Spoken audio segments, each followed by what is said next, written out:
tenido una muy sólida formación académica, pero que también ha tenido una experiencia profesional muy rica, tanto en el sector público como en el sector privado, y por lo tanto no es ni remotamente aventurado afirmar que este libro fue escrito por un experto en estos temas y una voz muy acreditada sobre los mismos, y en ese sentido creo que es muy recomendable para todos ustedes y para el público en general, porque tiene la pretensión no solo de llegar a los colegas, a los economistas, sino de que le dé un público más amplio. Y eso es muy meritorio porque se trata de un tema que al final a todos nos afecta. Y en particular es muy importante para los no economistas contar con publicaciones de este tipo que pueden servir de mucho en un momento de una incertidumbre muy elevada sobre la trayectoria probable de la economía mexicana. Digo, la economía, si algo hemos aprendido, es que tiene una incertidumbre sistémica que en este momento es todavía más elevada por las condiciones especiales que estamos viviendo desde hace algunos años y que no están mucho de haber sido sufridas. Por lo tanto, pues es un motivo de especial satisfacción para la facultad y para mí personal el poder estar el día de hoy en la presentación de este libro. Y en primer lugar le pediría a la maestra Eloísa que hiciera uso de la palabra para comentarnos sus opiniones sobre el libro, su comentario sobre el mismo, y después escucharemos también al autor del mismo, a Edgar. Maestra, pues muchas gracias por acompañarnos. A las palabras que acaba de decir el doctor Lomelí sobre la experiencia de Edgar y su capacidad para enfrentar este tema, yo agregaría su amplia visión general del mundo. Edgar nunca, desde que entró a esta facultad, nunca fue una persona interesada por un tema particular y solo ese, sino ese tema particular lo inscribía en un contexto general. Lo que le da riqueza a su análisis, lo que le da valor a su análisis. Poder ubicar los problemas y no analizarlos simplemente desde sus características exclusivas, permite entenderlos y permite resolverlos, permite dar soluciones. En ese sentido, en este libro encontramos la firma de Edgar en esa amplitud. No hay tema, básicamente, que no se le escape en este tratamiento, hecho de manera sencilla. La capacidad analítica y los conocimientos de Edgar no lo han hecho pedante. Sigue hablando como todos nosotros, en español y que se entiende. Uno lee el libro, está escrito en un estilo muy coloquial, narrativa, y uno se divierte, uno se siente de repente, uno lo ve a Edgar en muchas de las apreciaciones personales que hace aquí, uno siente que está leyendo por ahí una novela policial, ¿no es cierto? ¿Y qué va a pasar? Entonces rápido, a ver qué va a pasar.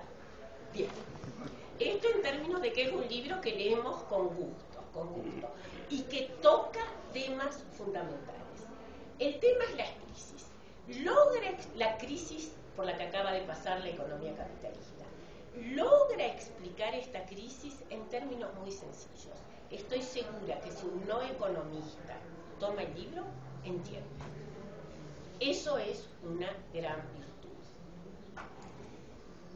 Cuando nosotros vemos la explicación que da Edgar, se nos presentan una serie de luces, de problemas, de ideas. Es decir, es un texto que además de dar explicaciones, sugiere nuevos temas, nuevos problemas, y no deja de lado los temas que creo que a todo economista deberían interesar, que son el tema del crecimiento y el tema de la equidad. Aquí está. Bien. Voy a ser un poco más específica en el comentario sobre la crisis que aquí tenemos planteada. Edgar hace una especie de génesis de cómo surge la crisis. Esto nos lleva a una situación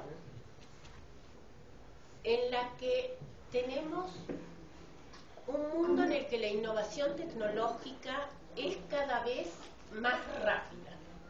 Esta innovación tecnológica lleva a como es tan rápida, lleva a una ferozmente rápida obsolescencia del equipo de capital que se tiene y que exige una recuperación del mismo muy rápido. ¿Cómo obtener una amortización rápida del equipo de capital? ¿Cómo estar al día a estos cambios tan profundos, tanto en las formas de producir como en el tipo de productos nuevos que surgen en el mercado? Esto lleva a una necesidad de recuperar el capital invertido rápidamente, antes de que no sea posible. Porque el producto que se hace o el equipo con el que se cuenta ya no sirven más, ya han sido superados por otros. ¿Qué opciones se dan en una economía de mercado a esto? Bueno, lo primero, vender masivamente, amplitud de mercado, necesidad de mercados crecientes, permanentes. Segundo, reducción de costos. Cuando hablamos de reducción de costos, no solo son la caída de costos por la innovación tecnológica, sino también caída de costos por sobreexplotación de la fuerza de trabajo, que recibe el eufemismo de flexibilización del trabajo. Suena mucho más elegante, pero en concreto, o en un aspecto muy importante, se refiere a la ruptura de las condiciones de trabajo conquistadas por los trabajadores a lo largo de su larga historia. Caída en costos laborales que llevó, por ejemplo, a situaciones donde la edad de la jubilación se corriera hacia adelante en Europa, pese a la experiencia de los años 80 de la economía francesa, donde se hablaba y donde se implementó legalmente la reducción de la jornada de trabajo. Creo que pasó a 36 horas, ¿no? O 34. 34, mejor todavía, 34 horas, por semana, donde se instala un ministerio de la gestión del tiempo libre, y todo esto, acabado el gobierno socialista, rápidamente se revierte. Ahora se habla no de semana de trabajo de 36 horas, sino se la estira todo lo posible. La jubilación se echa para tiempos más remotos. Esto en aras de recuperar los recursos invertidos y poder hacer frente a la innovación rápida de las formas de producir a través de incrementos de ganancia. Pero esto al mismo tiempo implica una concentración del ingreso. Esto al mismo tiempo reduce el tamaño del mercado que era necesario para poder vender los bienes. Entonces ahí tenemos una clara contradicción entre desarrollo de las fuerzas productivas, nunca lo vi tan claro como en estos ejemplos, desarrollo de las fuerzas productivas y relaciones sociales de producción. La necesidad de rápida acumulación de ganancias plantea explotación de la fuerza de trabajo, salarios reales menores en términos de todo el conjunto que hace a la remuneración del trabajo, no solo el salario, con lo cual concentra ingresos, con lo cual reduce mercado, con lo cual tenemos dificultades de realización. A mí esto me pareció maravilloso en términos de esa contradicción que señalaba Marx entre el desarrollo de las fuerzas productivas y las relaciones sociales de producción. Hacer frente a esto, entonces, por el lado de la concentración del ingreso, y les doy algunos datos que son realmente impactantes que saqué del Financial Times hace poco. En los Estados Unidos, en los años 65, los salarios de los grandes ejecutivos de las empresas multinacionales del sector bancario del sector bancario entre otros, representaba 24 veces el salario promedio de un trabajador. Esto en el 65. En el 75 pasó a representar 35 veces ese salario. En el 90, 70 veces. Y ahora fíjense bien cómo sigue, del 90 hasta ahora. En el 90 digo 70 veces el salario. En el 2000, 299 veces. Y para el 2010 tenemos 325 veces ese salario. Es decir, estamos hablando de un fenómeno de concentración del ingreso brutal.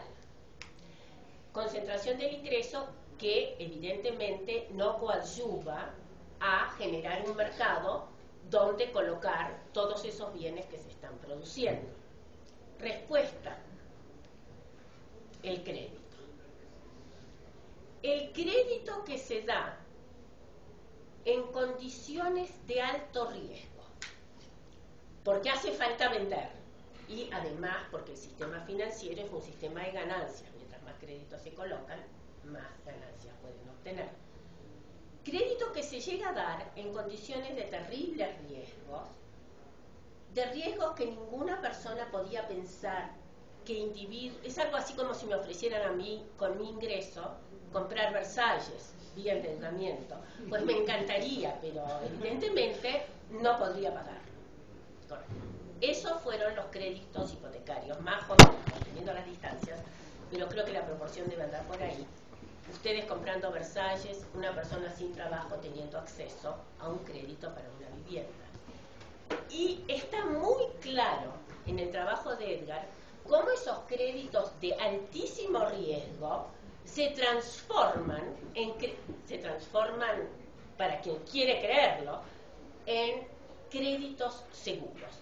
¿Cuál es la forma en la cual el sistema financiero logra reacomodar estos créditos de alto riesgo para colocarlos como créditos totalmente seguros? Y con empresas calificadoras que los califican como créditos de primera calidad. Edgar sostiene, y ahí diferimos lateralmente, supongo que es por tu juventud y tu optimismo, que se trata de un efecto manada el que lleva a la gente a seguir con esos créditos. Yo no sé si es efecto manada o es efecto capitalismo delictivo. Yo más bien pensaría en esto último. No sé si porque estoy muy interiorizada con los trabajos que hace el maestro Felipe Cermeño en esta facultad, que últimamente le está dando mucha importancia a la relación entre el desarrollo del capitalismo y sus vínculos con la delincuencia, con el crimen organizado. Llámese lavado de dinero, llámese relaciones directamente con empresas delictivas. Les sugiero mucho, mientras esperamos los trabajos del maestro Cermeño, el texto de Saviano, que muestra cómo en Italia se trabaja con, básicamente, trabajo esclavo en muchas de estas empresas. Vale la pena leerlo. Entonces yo realmente no sé si fue efecto manada o si fue directamente una actividad delictiva. Ese sería... Bueno, entonces, estalla este sistema de crédito tan frágil y tenemos la crisis. Creo que básicamente esos son los temas que a mí me llamaron la atención. ¿Qué otros puntos importantes había en el texto? Señalar qué medidas de política económica se pueden implementar para hacer frente a una situación de este tipo. Política industrial. Creo, por mi interpretación del efecto de la crisis como debida a la especulación y no al efecto manada, creo que ahí con tu experiencia podrías decirnos mucho, tal vez, Edgar, de qué medidas para regular el sistema financiero se podría pensar. Yo vería más bien una necesidad, junto con la política industrial. No puede haber crecimiento, no puede haber bienestar si no hay producción de bienes, y ahí hay frases muy simpáticas de Edgar sobre todas estas ideas de la desmaterialización de la producción, pero ahí ya leanlo ustedes y ríanse ustedes solos. No, pero les adelanto simplemente. Creo que la política industrial es necesaria, pero creo que también la regulación del sistema financiero.